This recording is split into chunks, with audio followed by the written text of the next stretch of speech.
Hi friends, இப்போ chicken gravy எப்படி செய்கிறதுங்கிறத பார்ப்போம். அதுக்கு கொஞ்சம் எண்ணெய், கடுகு, பட்டை, ஏலக்காய், சோம்பு, கிராம்பு, இஞ்சி பூண்டு பேஸ்ட்டு, கரம் மசாலா, சிக்கன் மசாலா, மல்லித்தூள், மஞ்சள் தூள், வத்தல் பொடி, நறுக்கிய தக்காளி, நறுக்கிய வெங்காயம், பைனாப்பிள் எசன்ஸ், சிக்கன். இப்போ எப்படி செய்கிறதுன்னு பார்ப்போம். வானலியில் நம்ம எண்ணெயை விட்டுக்கலாம். எண்ணெய் கொஞ்சம் சூடாகட்டும். எண்ணெய் சூடான உடனே கடுகு போட்டுக்கலாம். கடுகு நன்றாக வெடிக்கட்டும். அது கூட பட்டை, சோம்பு, ஏலக்காய் இதெல்லாம் போட்டு அது வெடித்ததுக்கு அப்புறமா வெங்காயத்தை போட்டு வதக்கணும். வெங்காயம் கொஞ்சம் வதங்கட்டும். அது வதங்கின உடனே அது கூட கொஞ்சம் நறுக்கிய தக்காளியை போடணும். தக்காளி, வெங்காயம் இது ரெண்டையுமே சேர்த்து நல்லா வதக்கி எடுக்கணும். இப்போ அது கூட இஞ்சி பூண்டு பேஸ்ட்டு போடணும். இஞ்சி பூண்டு பேஸ்ட்டு ஒரு 2 ஸ்பூன் போட்டுக்கோங்க. அதை நல்லா மிக்ஸ் பண்ணணும்.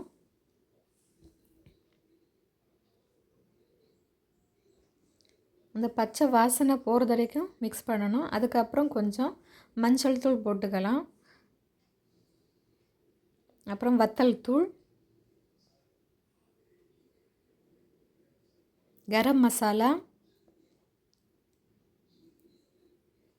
கொஞ்சம் சிக்கன் தூள்,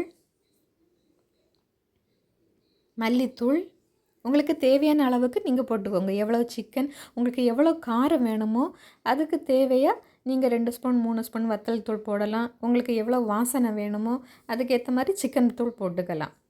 கொஞ்சமாக சால்ட்டு போட்டுக்கோங்க. கொஞ்சம் நல்லா மிக்ஸ் ஆகணும். மிக்ஸ் ஆனால் தான் அந்த கலர் வரும்.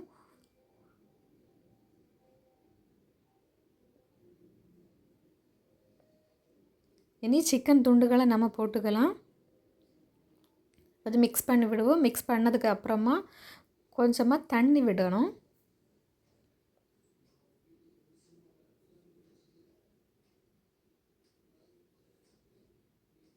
கொஞ்சம் தண்ணி விட்டு கொஞ்ச நேரம் சிக்கன் வேகிறது வரைக்கும் நம்ம மூடி வைக்கணும்.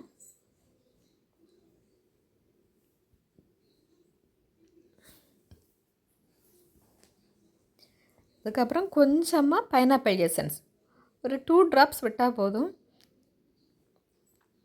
நல்ல வாசனையாகவும் இருக்கும், ருசியாகவும் இருக்கும். அந்த வாசனைக்காகவே குழந்தைங்க நல்லா விரும்பி சாப்பிடுவாங்க. அப்புறம் கொஞ்சமாக கறிவேப்பிலை போட்டுக்கோங்க. அது நல்ல வாசனையாக இருக்கும்.